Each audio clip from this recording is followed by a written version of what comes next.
Living అయితే అది ఒకటి తీసుకొచ్చినారు, అది మాత్రము అది వేస్ట్ కదండి. ఎందుకంటే సరైన లైఫ్ పార్ట్నర్ దొరికినప్పుడు, సరైన మనం అర్థం చేసుకునే, మనల్ని మన మీద అవగాహన ఉండే అమ్మాయి దొరుకుతుంది. లవ్ మ్యారేజ్ అయినా సరే, అరేంజ్ మ్యారేజ్ అయినా సరే బెటర్. కొందరు హాయ్ బ్రో. Hi hi. ఇప్పుడు ఈ రోజుల్లో లవ్ మ్యారేజ్ బెటరా, అరేంజ్ మ్యారేజ్ బెటరా?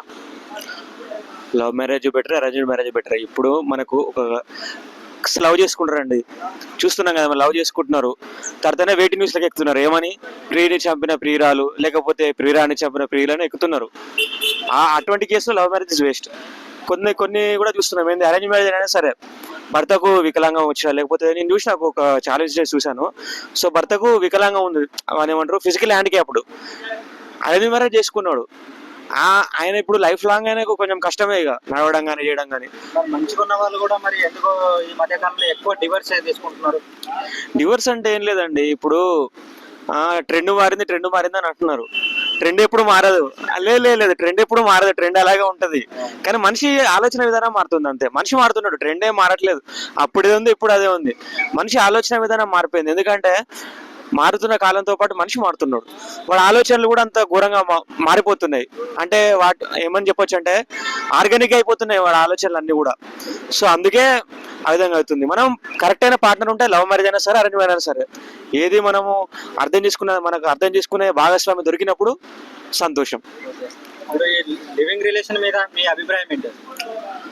లివింగ్ రిలేషన్షిప్ గురించి మాత్రం చెప్పాలంటే అది తప్పే కదండి ఒక రకంగా. సో అది మన కల్చర్ కాదు, మన దేశ కల్చరే కాదు అది. అది నేను దాన్ని ఎంకరేజ్ చేయను. మన దగ్గర చాలా ఎక్కువైపోయింది అది. ఎందుకంటే నేను అన్నా కదండి, కృత్రిమంగా ఆలోచన వేరే కొద్ది ఏమవుతుంది, వాళ్ళలా ఉండాలి, ఇప్పుడు యుఎస్ వాళ్ళలా ఉండాలి, వాళ్ళలా తినాలి, వాళ్ళలా తాగాలి, వాళ్ళలా లివింగ్ పెట్టుకోవాలి అంటున్నారు. కానీ యుఎస్ లాగా మరి డెవలప్ కావాలి, లేకపోతే వాళ్ళలాగా కొత్తగా కనిపెట్టాలి, లేకపోతే వాళ్ళలాగా నింగిలోకి తీసుకెళ్ళాలి, అలాంటి ఆలోచన అయితే మనకు వద్దు. అంటే ఈ మధ్యకాలంలో ఎక్కువగా మనం చూసుకుంటే అమ్మాయిల కంటే ఎక్కువ యూత్ అబ్బాయిలు ఆంటీల్ని ఎక్కువగా ఇష్టపడి ఆంటీల్ని ఎక్కువగా లవ్ చేస్తున్నారు. దాని గురించి మీ అభిప్రాయం ఏంటి అసలు? దాని గురించి అంటే నాకు అంత తెలియదండి. సో ఏదైనా సరే మనిషి పెరిగే కొద్దీ వాడి చుట్టూ ఉన్న వాడి ఫ్రెండ్స్, వాడి ఆలోచనలు, ఇప్పుడు గ్రూప్ లో ఒక గ్యాంగ్ లా ఒకడు దరిద్రమైన అలాంటి ఉన్నాడు అనుకో, వాడు ఏం చేస్తాడు, ఆలోచనలు అందరికి ఎక్కిస్తాడు. మనిషి ఎట్లున్నాడంటే ఒక ఆలోచన మన మైండ్ లో పడ్డదంటే అది ఇక దాని గురించే మన మైండ్ వెళ్ళిపోతుంది. ఇక వీడు వచ్చి ఆంటీ అన్నాడు అనుకో, వీడు మొత్తం మైండ్ అంతా ఆంటీ వెళ్ళిపోద్ది. సో ఆ రకంగా కూడా మీరు అన్నట్టు సమాజం అట్లా అయ్యే అవకాశం ఉంది. అంటే మీ గర్ల్ ఫ్రెండ్ ఉందా? ఇది చాలా టఫ్ క్వశ్చన్ ఇది. ఉంటే ఉంటుందని చెప్పండి. ప్రజెంట్ ఎవరు లేరు. ఫ్యూచర్ లో ఉంటే అమ్మాయిని ఇష్టపడతారా, ఆంటీని ఇష్టపడతారా? ఆంటీ జోలికి వెళ్ళాను, ఫస్ట్ అసలు వెళ్ళాను. అమ్మాయిని ఇష్టపడతాను.